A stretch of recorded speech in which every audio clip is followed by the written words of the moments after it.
কিদৰে কি পৰিস্থিতি মানে হেৰি কৰি আছে মানে প্ৰস্তুতি চলাই আছে? মটক জনগোষ্ঠীৰ সকলো দিশত বিকাশৰ কাৰণে অসম চৰকাৰে বিশেষ অৰ্থনৈতিক পুঁজি যি এককালীন বিশেষ অৰ্থনৈতিক পুঁজি আমাক প্ৰদান কৰে।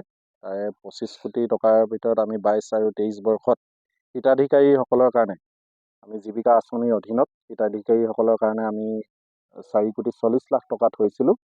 আৰু তাৰে আমি ডিব্ৰুগড় জিলাৰ প্ৰায় 415টা গোটক আমি 10জনীয়া গোটক আমি 4 তাৰিখে 10 বজাত আমাৰ মাননীয় মন্ত্ৰী জয়ন্ত মল্ল বৰুৱা ডাঙৰীয়াৰ উপস্থিতিত লগতে আমাৰ মটক জনগোষ্ঠীৰ 2জন বিধায়ক, চাবুৱা বিধায়ক সন্মানীয় পুনাকন বৰুৱা ডাঙৰীয়া আৰু লাহোৱালৰ বিধায়ক সন্মানীয় বিনোদ হাজৰিকা ডাঙৰীয়াৰ উপস্থিতিত মটক জনগোষ্ঠীৰ আটাইকেইটা সংগঠনৰ সন্মানীয় সভাপতি সম্পাদকসকলৰ উপস্থিতিত আৰু আমাৰ জিলা উপায়ুক্ত মহোদয়ৰ লগতে আমাৰ অসম পৰ্যটন নিগমৰ সন্মানীয় অধ্যক্ষ ঋতুপৰ্ণ বৰুৱা ডাঙৰীয়াৰ উপস্থিতিত আমি চেকসমূহ বিতৰণ কৰিম।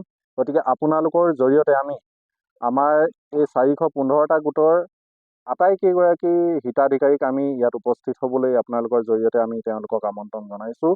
আৰু আমি আশা ৰাখিছোঁ আমি যি তেওঁলোকক চেক প্ৰদান কৰিম তাৰ যোগেদি আমাৰ জনগোষ্ঠীটোৰ কিঞ্চিত মান হ'লেও আমাৰ বিকাশ হ'ব। গোটবিলাকে কেনেকুৱা ধৰণৰ কি উদ্যোগ গ্ৰহণ কৰিছে?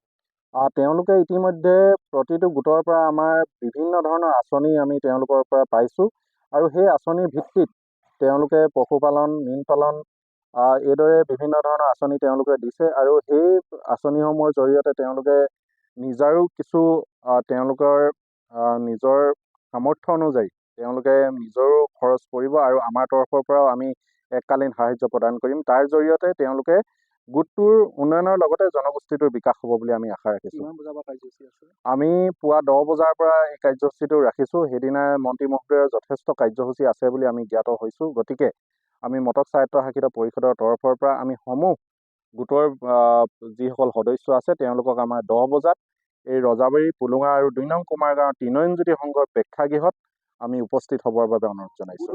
কোনবিলাক স্থানৰ পৰা?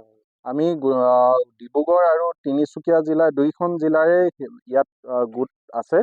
গতিকে ডিব্ৰুগড় আৰু তিনিচুকীয়াৰ আমি মাজৰ অঞ্চলটো এই চাবুৱাত আমি আচলতে এই কাৰ্যসূচীটো লৈছোঁ। গোটসমূহে কিবা আনিব লাগিব নথি? এতিয়া সদ্যহতে আমাৰ তেনেকুৱা ধৰণৰ কোনো নথি পত্ৰ তেওঁলোকে আনিব নালাগে। আমি সেই কথাটো তেওঁলোকক এতিয়া জনোৱা নাই আৰু পাছৰ পৰ্যায়ত যদি কিবা যোগাযোগ কৰিব লাগে আমি তেওঁলোকৰ লগত যোগাযোগ কৰি ল'ম।